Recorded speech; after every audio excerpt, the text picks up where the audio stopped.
অনেক দোকানদার বলেন, ভাই এটা 220 জিএসএম। কিন্তু জিএসএম বলতে আসলে কি বোঝায়? আর এটা জেনে আপনার কি লাভ? আজ খুব সহজ ভাষায় বুঝিয়ে দিচ্ছি। জিএসএম এর পূর্ণরূপ হল গ্রামস পার স্কোয়ার মিটার। এর সহজ অর্থ হল 1 বর্গমিটার কাপড়ের ওজন কত গ্রাম। ধরুন দুটি একই ধরনের টি শার্ট আছে, একটির কাপড় 160 জিএসএম, আরেকটির 220 জিএসএম। সাধারণভাবে 220 জিএসএম কাপড়টি 160 জিএসএম এর তুলনায় একটু বেশি ঘন ও ভারী অনুভব হতে পারে।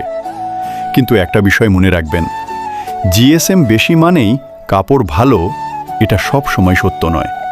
কারণ কাপড়ের মান নির্ভর করে আরও অনেক বিষয়ে, যেমন সুতার মান, কটনের মান, কাপড়ের বুনন, ডাইং ও ফিনিশিং। তাই শুধু 220 জিএসএম শুনেই কাপড় ভালো বলে ধরে নেওয়া ঠিক নয়। আজকের শিক্ষা, জিএসএম কাপড়ের ওজন বোঝায়, কিন্তু কাপড়ের পুরো মান বোঝায় না। আগামী পর্বে জানবেন 160 জিএসএম আর 220 জিএসএম কোনটা কার জন্য ভালো, সবসময় কি সময় কি বেশি জিএসএমই সেরা। আমি আব্দুল হাই, হাই শপিং থেকে। প্রতিদিন কাপড় সম্পর্কে নতুন কিছু জানতে আমাদের পেজটি ফলো করুন।